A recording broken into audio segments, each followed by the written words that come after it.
In this part of Christ's message here in Luke 6, he begins giving some brand new principles of life.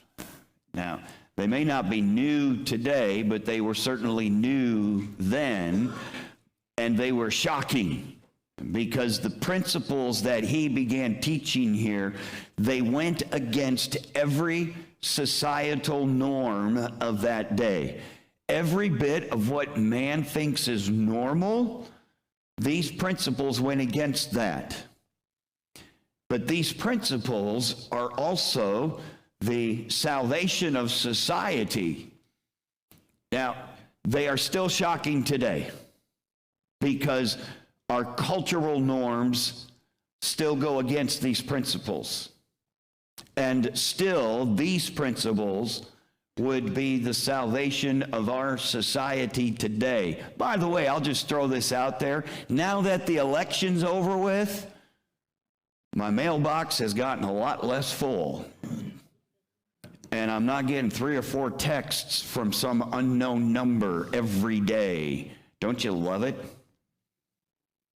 Now, I mention that because the salvation of our society is not going to be found through an election. It doesn't matter who's in office. I know most of you are probably realizing that now. It doesn't matter. They're all crooks. They're not. That's just what people like to think. But it really doesn't matter who's in office. Society isn't going to change if we don't follow Christ's principles. So let's look at first some principles of human relationships. Now, Jesus knew that when he was speaking, not everyone was going to be hearing him. You know the difference, moms and dads. You understand this. Like with our children, they hear us, but they don't hear us, right? You know what I mean by that. They hear sound, but they're not listening. And Jesus knew that when he began speaking these principles, not everyone was going to hear. Some wouldn't like what he was saying, so they would just tune him out while he's speaking. Imagine that. How rude is that, right? Don't answer. Because how many of you have been thinking about what you have to get at the store before you go home today? But would we have done that to Jesus Christ? Would we not hang on his every word? The Bible is his every word. Let's hang on that. Let's give him that focus that he needs us to have. And he warns us today to guard against not listening to his words. Here's the first principle dealing with love. In Luke chapter 6 and verse 27, he says, "But I say unto you, which hear," are you listening? "Love your enemies and do good to them which hate you." That's shocking, right? Now, I don't know everybody's business here. I know some people's business. Only because you told me, not because I Facebook stalked you or anything like that. But I know that there's, we have some hurts maybe in the past, people that have hurt us, people we're not getting along with. God says, love your enemies. We are to love all men, even, especially our enemies. But loving enemies, that goes totally against human nature, doesn't it? First, our nature is to what? Hate back, right? Strike back, wish hurt on the enemy. At best, our nature is to treat the other person with coldness. They can come into a room and I just won't say anything to them. I was visiting with someone from our church a week ago, and they were telling me a long time ago they were on vacation, and their practice is the same as ours. When they're on vacation, they just find a church and stop on Sunday morning. They didn't take a vacation on God when they were on vacation.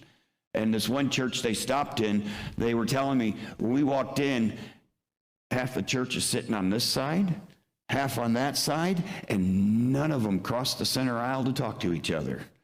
And they told me you could feel the tension in the building, okay? Wow, that's sad.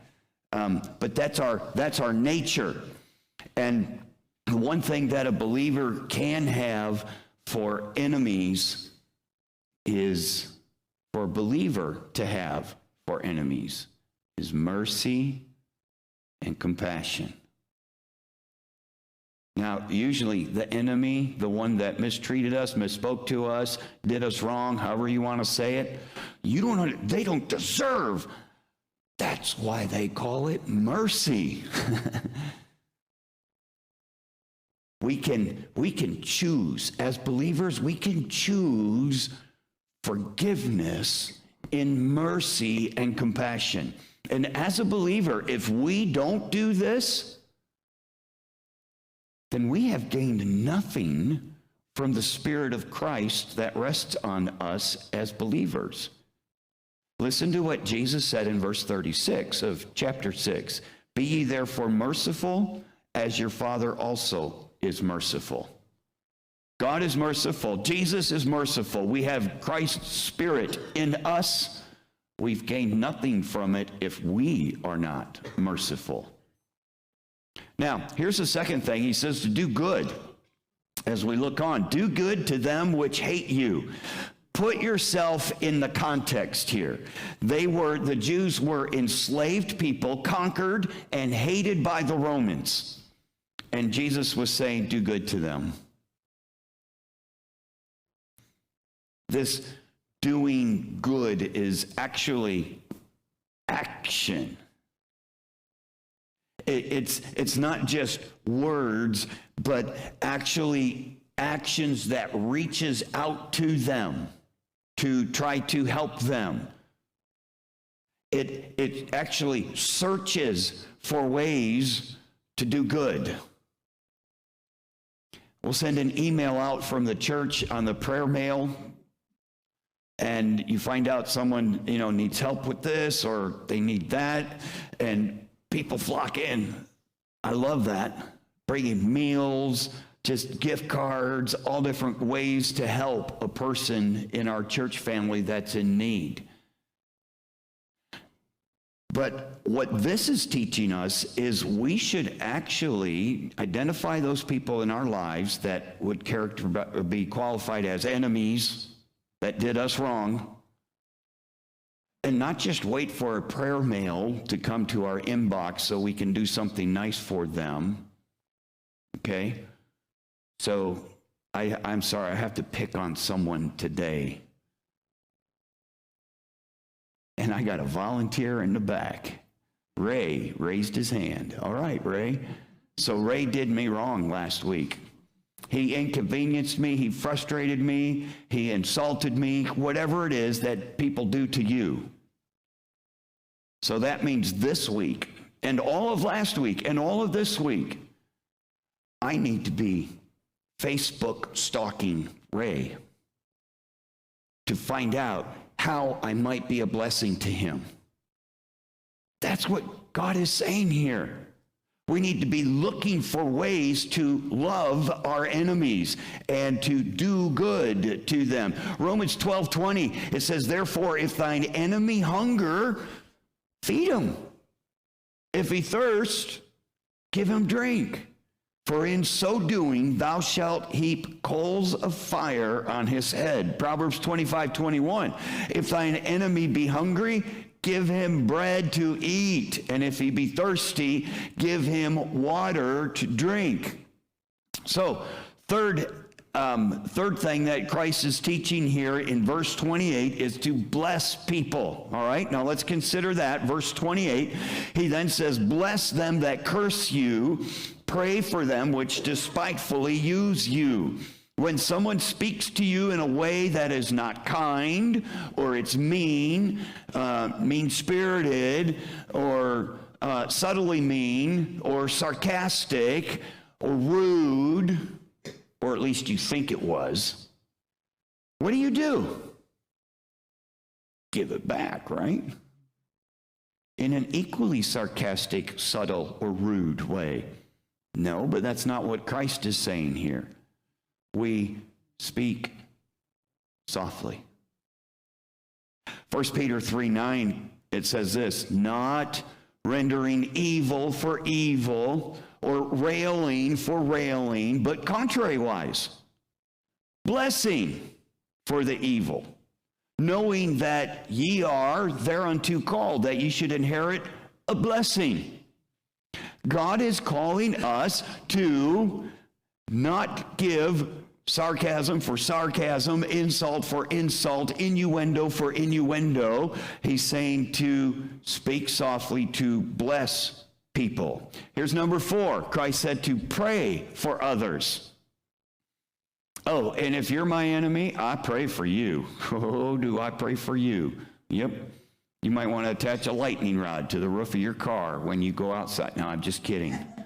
That's not the kind of praying for your enemies, okay? What are we to do when someone tries to shame us, dishonor us, put us down, embarrass us, speak ill of us behind our back, which, by the way, is how most people do it because they're too much of a coward to do it to your face, right? Okay? But they're doing these things behind our backs. What do? Pray for them. We're not praying lightning, okay? Pray for God to forgive them. Pray for peace between you and them. Pray for that person's salvation or God's correction in their heart. By the way, that is what Jesus did on the cross. I've never been treated that poorly. And what did Jesus pray? Forgive them. They know not what they do. The martyr, Stephen, as he was being stoned at his death, he raised his hands and asked God to forgive those that were stoning him. Now, here's what this does for us. It keeps us from becoming bitter, first of all, and it keeps us from becoming reactionary. You know what I mean by reactionary? They did it to us, boom, we react, we do it back. And they fire back, and then we fire back, and they fire back, and we stop. I've been preaching this on Wednesday for the last several weeks. Stop. Go, pray, and then just obey what God's word is telling us to do. Instead of reacting. We used to play that game when we were in high school, junior high, the reflex game, okay? Flinch, like that. See if you can get someone to do this. That's how we are with each other a lot of times verbally. Man, we're quick to jab back with our words. Instead, we should just stop, go, and pray for that person. Here's number 5, turn the cheek. Luke 6:29, it says, and unto him that smiteth thee on the one cheek, offer also the other cheek. Let him that taketh away thy cloak forbid not to take thy coat also. Now, let me explain what Christ is talking about there. No retaliation. How do most arguments go? One person says something, the other takes it wrong, reads into it, or doesn't read into it. It's very clear what the one person said. And so that one person says something to you, and you're like, ouch. So we retaliate, and we send an ouch their way. And then, boom, back and forth. We are believers. What are we doing? That's how the world does things. Galatians 5:22-23. But the fruit of the Spirit is love, joy, peace, long-suffering, gentleness, goodness, faith, meekness, temperance. Against such there is no law. Nowhere in that list of fruits of the Spirit did you see jab for jab, sarcasm for sarcasm, ignore, cold shoulder. You don't see that in there. Folks, we say we believe, we are believers, then this is what a believer is supposed to do. Listen to what God told his people in the Old Testament. Leviticus 19:18, going all the way back to the Old Testament.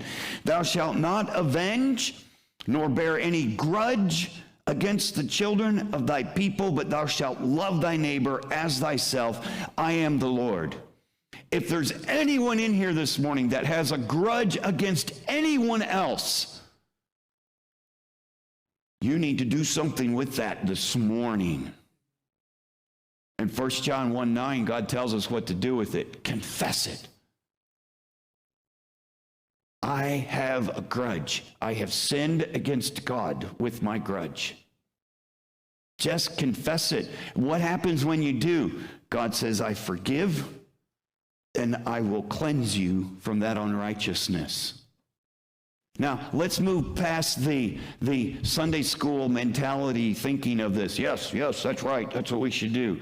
If I knew that you have a grudge against somebody else right now, and I come up to you and I said, before I preach this message, okay, and I come up to you this morning and it's Ray's the guy today. Ray, I know you got an issue with this person, and it is wrong. God says you're supposed to forgive that person, and you need to let go of this bitterness and this grudge that you have.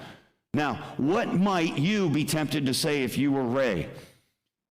Yeah, I have forgiven him. I just haven't spoken to him in 3 weeks. We just avoid each other. You don't know what he did. You don't know what they said. You don't know.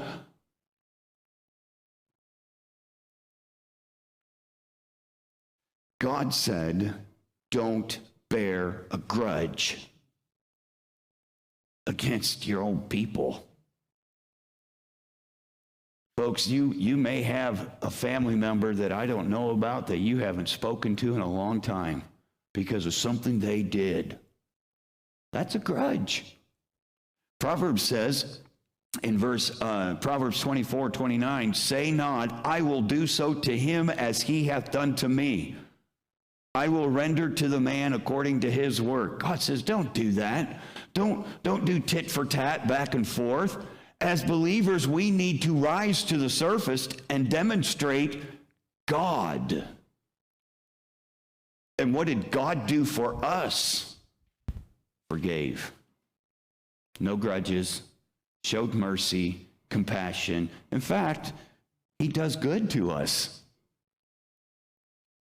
Well, now Jesus begins touching on some principles for property. Let's talk about those briefly. Number one, he says, don't deprive. In Luke 6:29, and unto him that smiteth thee on the one cheek offer also the other. Now look at the second half. And him that taketh away thy cloak, forbid not to take thy coat also. This is just referring to two garments that a Jewish person would be wearing, an inner coat and an outer coat. The principle is this. Now, before I jump into this, let me just remind you what I started with. These principles here went totally against the societal norms of that day, and these were hard for people to swallow. And many of them stopped listening. They stopped hearing. This is this parable that he gives here. It means the believer doesn't defend, stand up, or dispute the taking of his property. He forgives, and he gives more. He forgives the taking of his cloak, and he gives his coat on top of it. He doesn't get all tied up and consumed with his rights and his privileges in or out of court. He doesn't have time to. Because the believer that's doing this is too busy living his life for Christ, trying to bring more people into the kingdom. So Jesus is teaching, don't deprive. Now I'm going to say a little bit more here too before we finish this section. The second thing, though, is to give. Luke 6:30, give to every man that asketh of thee, and of him that taketh away thy goods, ask them not again. Now, if you realize that we're live streaming right now, y'all should be getting very nervous, because millions of people around the world are listening, and they're going to be calling you, asking you to give them something today.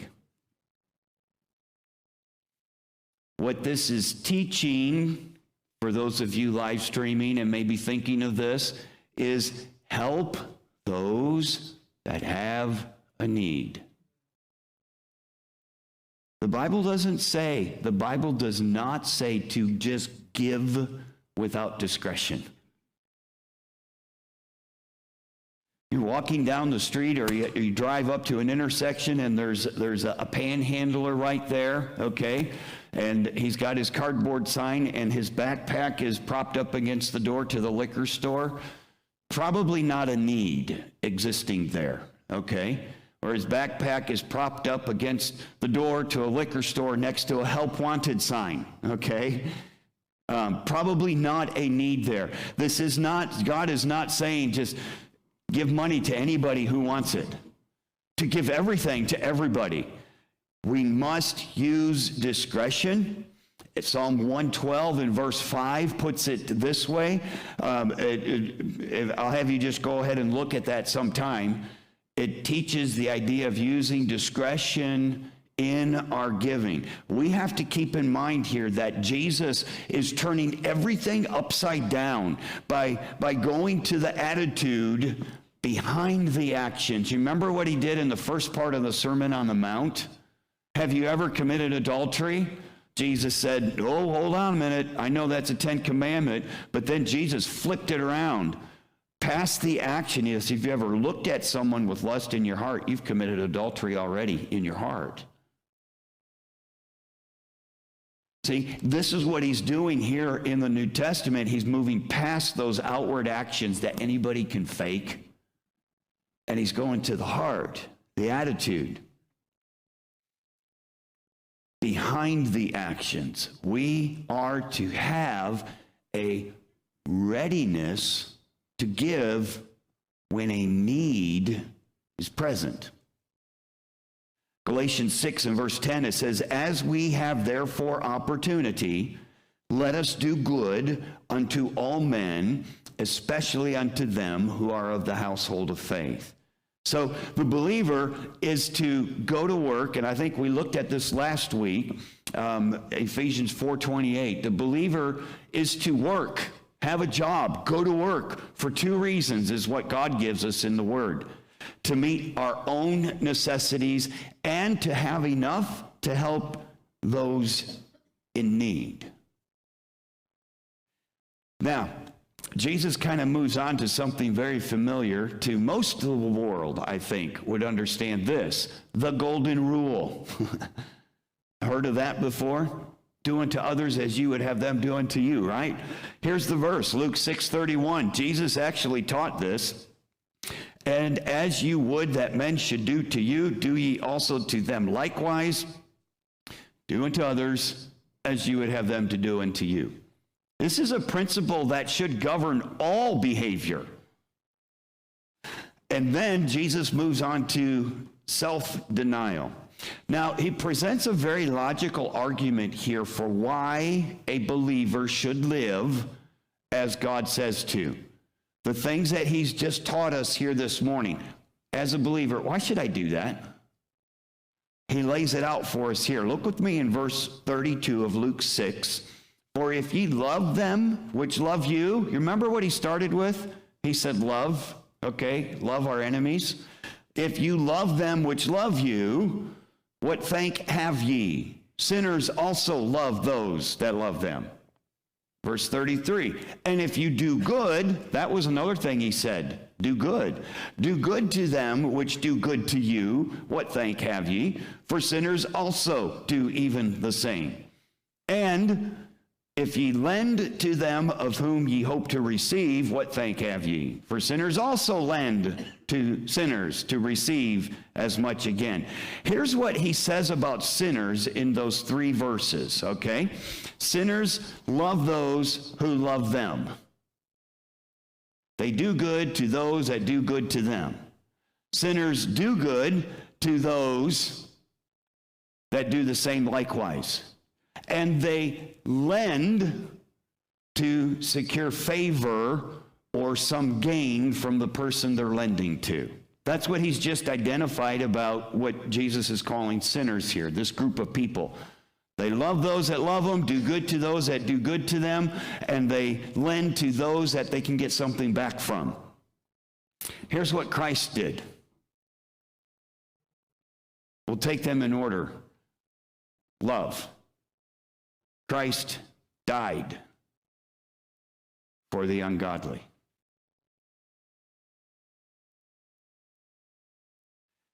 Second thing, doing good to those only if they do good to you. Here's what Christ did. While we were yet sinners, Christ died for us. The third thing, here's what Christ did. When we were enemies, we were reconciled to God by the death of his Son. See, it's really easy for us to do good to people, those that do good to us. To love them, be nice to them that are nice to us.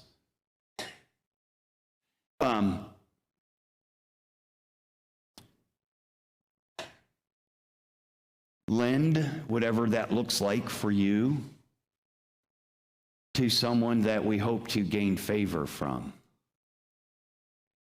But what if it's someone who you ain't getting anything out of that person? And they don't love you, and they're not going to do anything good back to you and never have. Do they even cross our radar to love and do good to and help?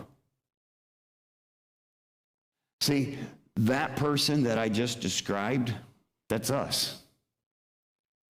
And that's what Jesus did for us. He loved us. He did good to us. He gave us everything. Why did he do this? Well, he tells us in the New Testament, he says, to seek and to save the lost. It takes more than just doing the good things that the world does to be a follower of Christ. Why should a Christian do these things? Because that's what Jesus did, first of all. But if we could move past the slogan, what would Jesus do thing, and just be serious about it. Why should we do these things? Jesus did these things to seek and to save the lost, to bring others to him. You say, but I'm a good person. I love people. I do good to people. I do some charitable giving. The Salvation Army kettle, I drop money in there. So does the world. So how are we any different? Here's how we can be different. Christ demonstrated it for us.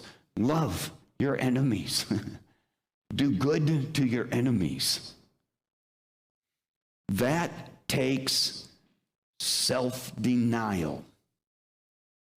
I have to deny self to do that.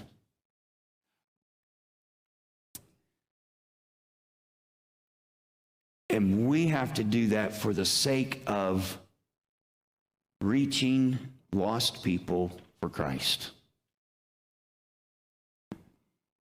What's our reward for this?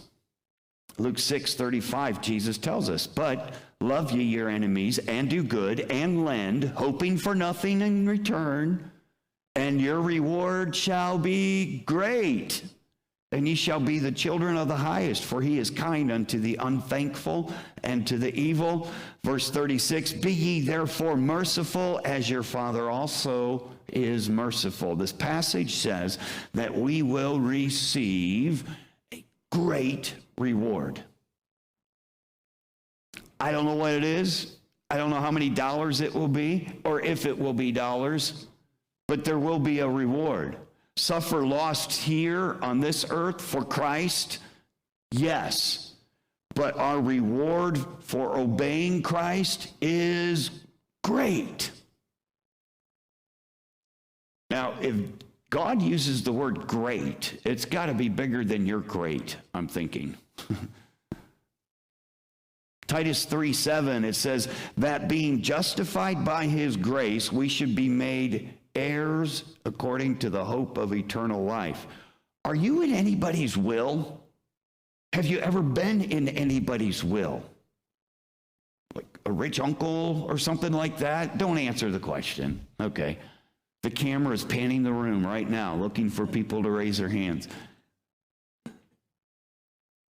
Wouldn't it, I have to say, wouldn't it be cool to be in someone's will that you know when you inherit it,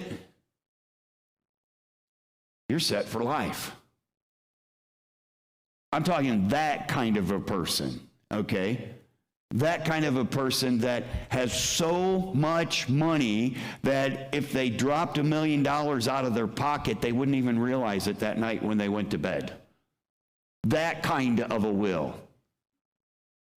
And you're inheriting this.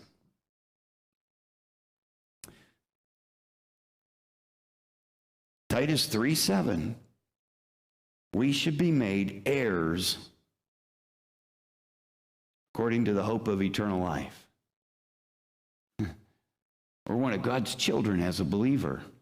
We are heirs, inheritors. Matthew 25:34, it says, then shall the king say unto them on his right hand, come, ye blessed of my Father, inherit the kingdom prepared for you from the foundation of the world. Simply stated, the believer shall receive an inheritance for having obeyed Christ and having served sacrificially on earth. The believer shall have part in the work of God that'll be performed in the new heaven and new earth that the Bible talks about.